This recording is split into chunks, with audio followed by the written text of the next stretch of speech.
Big dogs, welcome into another episode here on Fridays. My name is Adam on the BDGE Dynasty channel. If you're new to the channel, go down and hit the subscribe button. You don't want to miss any of the content that we bring to you every single week here on the game of Dynasty. Right now, it's actually 1:45 in the morning. Been a long day. I just got back from New York City, but I had it planned that I was going to do today's video on an update of where my team was at, as well as the entire league in Fade the Fetal. That's a league I'm in with Nick and Tony, and now Gut has actually taken over an orphan in this league, so all four of us are in this league. I wanted to give you an update on where this draft sits. I was hoping it would be finished before tonight, but we are actually currently in the fetal position in the draft. We're at the 303, so what I'm going to do is give you an update on where things stand right now. If there are any crazy updates or trades that take place in the morning, might have to throw a lob into Tony to give you that little extra piece of it, but the draft board will be linked down in the description so you can take a look at it for yourself. But before we do that, you already know what time it is. I need you to stand up. Let's tuck them, man. Tuck these damn shirts in. Stop yapping. It's time to listen to me yap about this draft. All right, so let's get straight into this. Now, as I said, the draft is currently in the third round. The 303 was just made, and we should be able to wrap up this draft hopefully tomorrow, but it's been slow to say the least at certain points. We also got kicked off with this draft a little later than we'd hoped to. We had a team that we had to fill kind of last minute. Somebody went MIA, but what I want to do is give you not just the update of the draft, but where my team currently stands in this league. This is a team that last year made a couple trades and did some things that caused me more harm than good, and I actually missed the playoffs, but I've made a ton of moves this offseason trying to find a way to retool everything to get the team where it needs to be as far as the way that the roster construction and the team's assembled, so that I'm in a much better position to actually go compete this season. So currently going into the draft, I'm just going to give you an update on where it is now. If you want to go back to a little more of the cleanup that I did, Tony will link and you can go see a video that I did prior on this league. But currently as it stands right now going into the draft, 12-team Superflex League, we're starting 10 players. I had Dak Prescott as my quarterback 1, and then I had Jahmyr Gibbs and Najee Harris as my running back 1 and 2 currently. Garrett Wilson at my wide receiver 1. DJ Moore and DK Metcalf kind of rounding out the wide receiver 2 and 3 currently now. I have JSN as well as Chris Godwin at my wide receiver 4 and 5. And then on the bench, I have DeAndre Hopkins as my wide receiver 6. I did a lot of trading and maneuvering to kind of clean up that room as a whole to get it a lot closer to where I want it to be. Also at the tight end position, I currently have Mark Andrews. Now my super flex spot is a combination of Deshaun Watson and kind of some gross names of Danny Dimes and Russell Wilson going into this draft. Now, there's a few things that I had as goals for this team. One of the things was I definitely wanted to make the wide receiver room better at the top as well as add depth. So I've done a lot of work with the receivers. I'm happy where that's at, but I'm not really done. I don't feel comfortable quite yet with the receiving group that I have here, but it's a lot closer to where I want it to be. Quarterback room, while I like Dak quite a bit, I think he's actually a big value right now in startups and in Dynasty. Superflex spot is one that I really wanted to improve. So let's go ahead and pull up the 2024 draft board here. Right now, going into the draft, the day of, I had the 102, the 104, and the 108. Moved a bunch of second and thirds around, so I don't actually have anything in those rounds. And I also have the 404 going into draft day. Now, team that took Marvin Harrison Jr. at the 101, T-Rock, he has Jalen Hurts and Patrick Mahomes. I still wasn't sure really what he was going to actually do. Ultimately, he ended up going Marvin Harrison Jr. I definitely get it, right? I think it's the path of least resistance. You don't have to figure out how to trade and maneuver if you do draft a guy like Caleb. I wasn't 100% sure of what he was going to do, because if he did take Caleb Williams, while obviously it's not as easy as inserting Marv right into your lineup, if you have a stranglehold of 3 of the top 12 quarterbacks in Superflex, a lot of times you can move one of them for a absolutely significant haul in return. But he bypassed any of that and just went straight for Marv, which makes sense, which gave Caleb Williams to me on a silver platter at the 102. Whatever T-Rock did, I was going to take the opposite. So had he went Caleb, I was taking Marv, and vice versa. Personally, I'm very happy, and I preferred Caleb Williams to Marv because, one, the value I think is higher for Caleb Williams than Marv, although it's very close. And two, for me in this team, like I said, Deshaun Watson, I mean, I'm a Browns fan, but I'm honestly not that high on him at this moment. Him being my quarterback 3 after making this pick of Caleb Williams, significantly better for me. Definitely helps me deepen the quarterback room that I already had. So I feel great about making this pick at the 102. Then 103, Jordan Hoffman takes Jaden Daniels, leaving me at the 104. I was going to take one of Rome or Malik Neighbors. I still have Malik Neighbors higher than Rome Odunze as far as my current rankings, and I'm not actually that scared off by the landing spot. I think that the floor of Malik Neighbors going into this season, he's going to get a ton of targets. I understand the concern with Daniel Jones, but I think overall this offense needs weapons. desperately. After losing Barkley, they really don't have anything really to speak of as weapons. So while Malik Neighbors may have a hard time having massive spike weeks because the offense as a whole isn't as potent, I think Malik Neighbors is going to be very good this season. Maybe not elite, but I think he's going to be a very good asset. And I don't think Daniel Jones is going to be the quarterback of the future or the forever solution for Malik Neighbors. And in Dynasty, I think that there's a very good chance that the Giants situation looks a lot better down the road, and I cannot pass a talent like Malik Neighbors. Although in my mind, it certainly crossed with me having Caleb. Do I want to go ahead and stack Caleb and Rome Odunze together? Ultimately, the draft capital spoke, and I think that his prospect profile is just a little better for me, although they're in probably the same tier. Then we have at the 106. So Gut is taking over a team. Corey Schumer's in a full nuclear rebuild. He has a lot of picks. He ended up, this 102 was Corey's pick that I have here. But Gut has a huge amount of work in front of him as far as cleaning this up. I think he did a really good job when we take a look at his draft as a whole. But one thing you typically don't necessarily see is a team that needs to multiply assets and really do a ton of cleanup, actually trade up as their first pick that they make in the draft. But after he makes a trade, so Tony currently was sitting at the 106 spot. That actually was initially my pick. Tony has this pick. He trades back one spot to Gut, and after the trade went down, it made a ton of sense. Gut is very high on Drake May, and I certainly believe at this point with Rome coming off the board at 105 to T-Rock, again, T-Rock foregoing any of the quarterbacks and just going ahead and leaning into wide receivers, given he has Mahomes and Hurts. It makes sense. So now Drake May, though, staring Gut in the face at the 106, and Tony was really reluctant to actually make any of these picks. So he trades back from the 106 to the 107. So this ends up being the first trade while the clock is actually moving. Tony's team, he currently has Joe Burrow as well as Tua Tagovailoa. And at this point, I think he was probably hoping that Rome or one of the receivers made it to him. I think Rome coming off the board at 105 surprised Tony a little bit, or at this point, he wasn't looking to go ahead and sink his teeth into another quarterback. So he trades off of Drake May, and Gut being so high on Drake May, comes up and gets Drake May at the 106. Tony goes back from the 106 to the 107 and nets Christian Kirk in the process.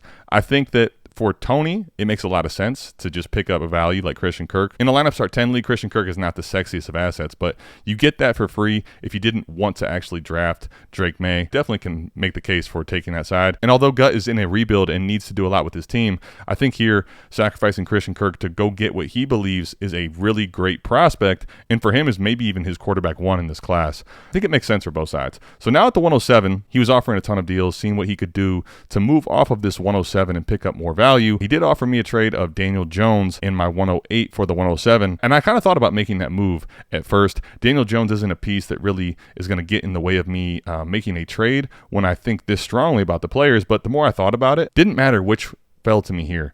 Personally, I wanted J.J. McCarthy more. I think that there's more value to be extracted in a trade later on with J.J. McCarthy. But if you told me that Brock Bowers was going to fall to me at the 108, I just didn't think it made enough sense for me to give up really any piece of consequence to move up. Ultimately, he stays and does make the pick of Brock Bowers. And at the 108, I was actually really excited once I saw that J.J. McCarthy was there for me to draft and select. I actually had a deal out there that I was close to making. Josh Crum was the other new manager in this league, and I had a deal out there with him. I ended up withdrawing it as soon as Tony took Brock Bowers, because for me, the more I think about this situation, I'm going to go ahead and take J.J. McCarthy, although I definitely have some questions about how good he can actually be at the NFL level. I think about the situation, I think about the scarcity in Superflex, and I think about where I'm sitting with my team.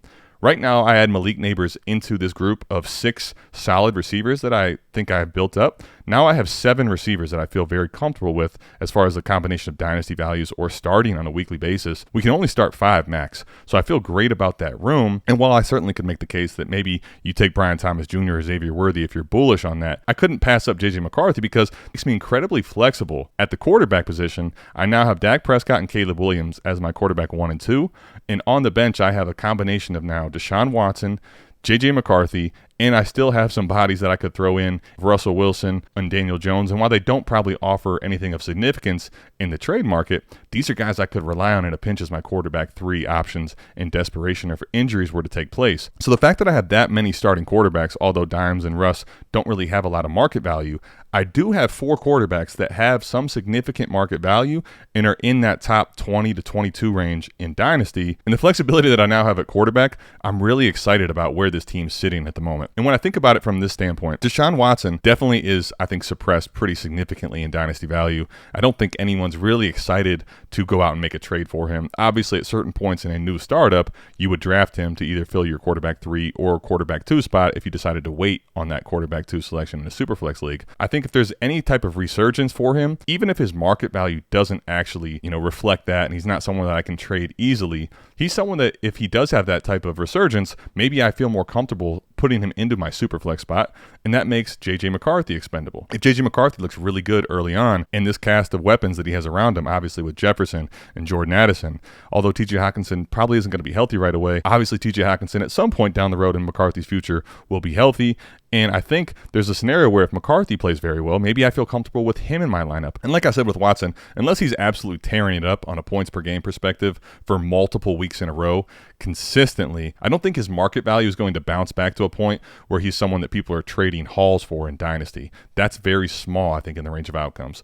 For J.J. McCarthy, however, where it's very different, if he plays well out of the gates and he looks very good and he's scoring in a meaningful way, maybe not even consistently, but he's doing it enough. He has a couple big games with Justin Jefferson and Jordan Addison because he's young and because there's so many teams that are going to be starved for the quarterback position. J.J. McCarthy is somebody that I think I would happily be willing to trade, obviously, given the scenario. And if that's the case where I can actually move off of J.J. McCarthy while keeping Caleb and keeping Dak Prescott, that would be a big win for me. But that gives me flexibility with both of those scenarios.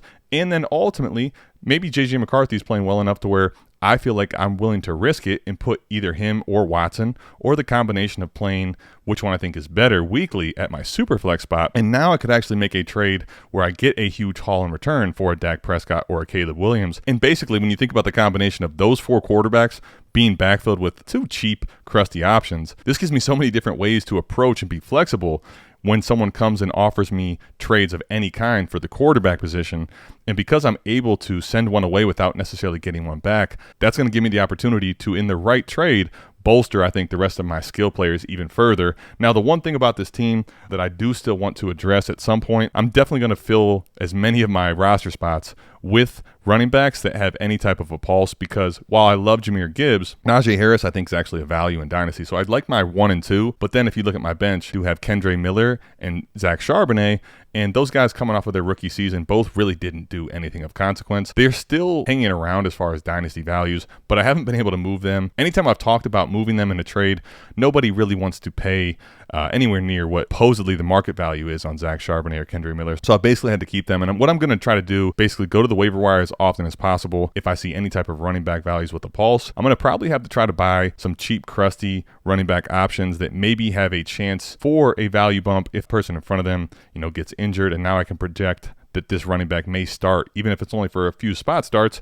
And I do have the 404, which I can almost guarantee you is going to be a running back. And that's realistically probably a dart throw. But the depth of the running back position is really the last thing that I want to fill on a team that I'm trying to completely rebuild and retool. Basically, the way that Dynasty's played and valued at this point, don't think it's something you have to sink a ton of value into to get the depth of that position back anyway. I feel really good about where my team is. When we take a look at the rest of the draft, the 109, RJ Peterson has his first selection. He takes Brian Thomas. Then at the 110, that was Nick's pick, but he made a trade with Isaiah B. So now going over this trade, which took place about a week before the draft. So he gets Zay Flowers in the 210, and he sends away the 110 in the 310. And more on that later, but I wanted to give you the context of that because Isaiah B from the 110, he now ends up taking Bo Nix. What that trade is starting to look like is Zay Flowers in the 210 for Bo Nix in the 310. I don't have the 310 yet, as you can see on the board. Ladd McConkey comes off the board at the 111 for Gut, who had both the 111 and the 112 in this rebuild. And he also selected Michael Penix.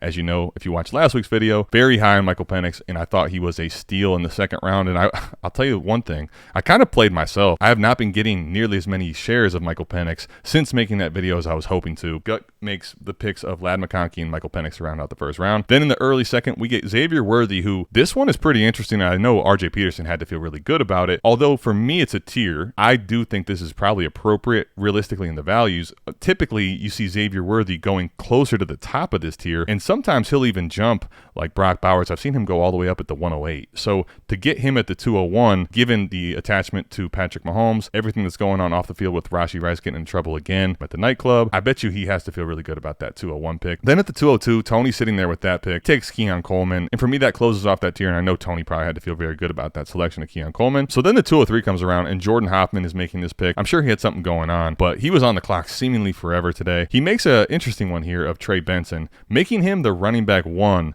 off the board. Typically you see Jonathan Brooks, and I think consensus is going to be reflective of that. And he says in the chat that he believes that he got the quarterback 1 and the running back 1 in this draft, and he says those are the 2 positions he needed most. So he's feeling really good about it. We'll see if that's actually the case. Pretty bold statement on both of those. Obviously they're in the mix. Quarterback 2 in consensus, Jaden Daniels, and running back 2 in consensus for Trey Benson. So then Emperor Goose comes up. He has the 204 and the 206. So he takes Jalen Polk at the 204. Then at the 205, Gut has another pick where he couldn't lay off a Carolina Panther, but was not named Jonathan Brooks. He takes Xavier Legette at the 205. And then at the 206, Emperor has another pick. Like I said, he had the 204 and the 206. He passed on Brooks both of these times. Now at the 207, Josh Cromer, he just took over this team. And Nick apparently has been trying to trade up over and over to get his hands on Jonathan Brooks. They had some back and forth, and then they eventually end up making a trade. So he sends that 210, which he acquired from Isaiah B in that Zay Flowers trade, to Josh Cromer, as well as his 25-second to go ahead and lock up Jonathan Brooks, who kind of had a weird free fall in this draft. 208, Gut takes Ricky Pearsall in his rebuild. 209, Roman Wilson comes off the board. T-Rock now has the 210 and the 211. He takes Blake Corum and Jermaine Burton. The 212, Emperor Goose is back up. He takes Jalen Wright out of Miami. Then at the 301, RJ Peterson picks up Troy Franklin. Javon Baker to Gut at the 302. Jordan Hoffman then makes his 3rd pick in this draft, where he now has Jaden Daniels, Trey Benson, and then picked up Marshawn Lloyd at the 303. We'll see how far we get. Emperor Goose is getting ready to have 4 out of the next 6 picks in the 3rd round. So he has a lot of darts to shoot at the board to see if he can land some value. He also has the 311. So he kind of controls the large majority of it. Isaiah B has 2/3 as well. And then I have the 404, so I'm kind of anxiously waiting to see what's going to happen there. I don't think it's any type of extremely valuable piece. And there's definitely a bunch of running back names at the 404, which I'm targeting. And I was going to give you a whole list of them, but this video will come out probably before I'm on the clock, and I'm not looking to give my league mates that edge, though realistically they have it in the prior content if you watch any of that. So this is the draft board as it's updated currently. Now you can see the whole board in its totality. If there's anything crazy that takes place in trades, I'll make sure to try to throw Tony a little late edit if possible. But I wanted to go over, I went over that trade that Nick and Isaiah B made, as well as the one that Tony and Gut made. I wanted to go over some other trades that took place on draft day. So this one actually didn't include any picks, but did take place on the day of the draft. So Josh Cromer takes over this team from FSG, and this team had 3 really good quarterbacks in Lamar Jackson, Justin Herbert, and Brock Purdy. He wanted to get rid of one of the quarterbacks. I know he offered me Purdy and probably offered Purdy to a lot of other people in the league, but this is a wild trade, and I've been on record that Justin Herbert is overvalued. If you go back and actually watch the very first video that I made on the BDGE Dynasty channel, he was actually in the 1st round at the time, and I said he was the worst pick in the 1st round. Interestingly enough, the weapons are gone that I said could come to pass, and the offensive scheme situation difference, where we're looking at, Jim Harbaugh and Greg Roman projecting to be a much run heavier approach than we've seen, plus the lack of weapons that Justin Herbert has, he's actually fallen to the 203 in startups. And while I have preached that he is definitely overvalued, I do think that there's a certain point in which that value loss has to stop. He's still a very talented player, and even though the passing volume's down, I do think he's got a safe floor. I just don't think the ceiling and the upside is anywhere near where it used to be. But the trade that takes place, he's trying to move one of these quarterbacks, and he probably didn't take a massive look, kind of really comb over with a fine-tooth comb all the different rosters in the league. But Isaiah B has been trying to get quarterback help because his skill player group is very strong. He's a bunch of very good wide receivers, but he's been looking for a quarterback upgrade. Josh Cromer is receiving Derek Carr and Puka Nacua and sends away Justin Herbert. Now, to me, this trade is absolutely wild. I've never seen a trade of this magnitude on the clock in the draft that didn't actually involve a single pick. That was one interesting part about it. The drop off from Herbert to Carr, we all know, is sizable. And while Puka is a very valuable asset, I do think that the value retention of Puka is something that we have to keep our pulse on. But massive trade that took place. So that was one trade that I hadn't covered that I wanted to go over. I did already talk about Nick moving up from the 210 to the 207, then in his 25 second in order to do so. Another very interesting trade. So T-Rock having a core group that's very nice of Jalen Hurts and Patrick Mahomes. He also has Bijan Robinson. He had some very nice receivers in Chris Olave and Devontae Smith already. He adds Marvin Harrison Jr. as well as Rome Odunze to this mix. Obviously, a lot of young, exciting wide receivers, and you can probably project these guys to actually be someone that are scoring meaningful points. But he's looking to kind of find a way to make sure this team is built and roster constructed to compete. Now, this one here actually does involve some picks, and it took place right before T-Rock took, I believe it was Blake Corum at the 210. Kind of gross. There's a lot of pieces that are being moved, which aren't really that exciting in Dynasty, but it's Curtis Samuel, who's now actually projecting to have a pretty decent role in Buffalo, Darnell Mooney, Luke Musgrave, Josh Downs, and Demario Douglas, Pop Douglas from the New England Patriots. T-Rock is acquiring back Adam Thielen, Alvin Kamara, Mike Gesicki, Terry McLaurin, in the 210, which he took Blake Corum at that spot, as well as the 407. This trade, you could look at it in a lot of different ways. I think what T-Rock is doing, given what he's building with his team with 4 very high assets in receiver, the large majority of the pieces that are getting back here are more consolidated as far as, to me, the thing that sticks out, Terry McLaurin, I think, is definitely the best asset in the deal, and T-Rock more confidently projects to probably start him in a flex spot. Maybe Jaden Daniels actually helps Terry McLaurin be a lot more consistent and gives quarterback play that he's never had really on a consistent basis any time in Washington. So I think that's probably part of the crux of the deal. And then also Alvin Kamara, while at this point nowhere near as effective as a runner, definitely getting older, with Derek Carr, as you saw in the other trade, still projecting to be the starting quarterback. This is a guy that loves to dump the ball off, and Alvin Kamara could give you another year of really cheap, crusty production that is really tied into a lot of the catches. It'll be interesting to see what takes place. Obviously, Thielen and Gesicki, not as enticing, but the 210 and Blake Corum, we'll see what happens between him and Kyron Williams, and then the 407 he still has to make. And Josh Cromer up top gets Curtis Samuel, who could end up being sneaky productive for this Bills offense that definitely has some holes to fill as far as vacated targets. Josh Downs, we'll see what happens between Josh Downs and Adonai Mitchell, if Anthony Richardson can actually support all 3 of these guys, or if someone is going to be the odd man out as far as targets. Luke Musgrave, young, promising tight end, but obviously Tucker Kraft's still there. There's a ton of moving pieces in that deal, but a very interesting one that I think we have to go over. And those were the other 2 trades that took place actually on the clock during the draft. Definitely needed to be covered and giving you the context of those trades before I got out of here on this video. So there's the draft in its totality. Let me know down in the comments what you think of this draft as it sits. If you think there's any people or any picks that you think are really good values or that were wild reaches, players that should not have fallen, like Jonathan Brooks, let me know all that in the comments. Love to hear that. Also, just giving you a quick update on my team after the draft is over. I have at my quarterback 1, Caleb Williams. At the superflex spot, Dak Prescott. Then I have Jahmyr Gibbs at my running back 1, Najee Harris at the running back 2, Garrett Wilson at wide receiver 1, Malik Neighbors wide receiver 2, DK Metcalf and DJ Moore are my wide receivers 3 and 4, as well as now JSN wide receiver 5. And on the bench currently, I'm not really sure who I'm going to start week 1 between JSN, Chris Godwin, and DeAndre Hopkins. That rounds out my receiver room. And at the tight end spot, I have Mark Andrews. On the bench now, I have JJ McCarthy, as well as Deshaun Watson, Russell Wilson, and Daniel Jones at the quarterbacks. My running back depth definitely need to clean that up some. I have Zach Charbonnet as well as Kendre Miller. The wide receivers on the bench, as I already said, currently Chris Godwin and DeAndre Hopkins. And at the tight end spot, it's pretty much just Mark Andrews. I really am happy with the transformation I've made with this team. But you guys let me know down in the comments. What do you think of this team? Do you think it's well built? What would you be trying to do, or what kind of moves would you be looking to make if this was your team? And as we're looking to get into the 2024 season, this is one of the leagues I'm pretty excited about. I love the activity level of this league, and I do think that there's at least 4 or 5 teams right now is assembled that definitely are in the mix for competing. There's probably some other teams that are going to compete. We'll see ultimately who ends up avoiding injuries and who has guys that really take that next step in production. Isaiah B won the league last year, and with that trade to acquire Justin Herbert, his team is sitting very nice, but definitely some people on his heels. Let me know down in the comments what you think of this video. Did you like the format? Did you like me giving you the POV of my team, as well as breaking down these draft picks? One of the things that I really like to do is give you the whole perspective of the league, and obviously from my vantage point with my team. But I'll see you guys back here, same time, same place, talking more Dynasty strategy and trades. I'm out of this thing. Peace.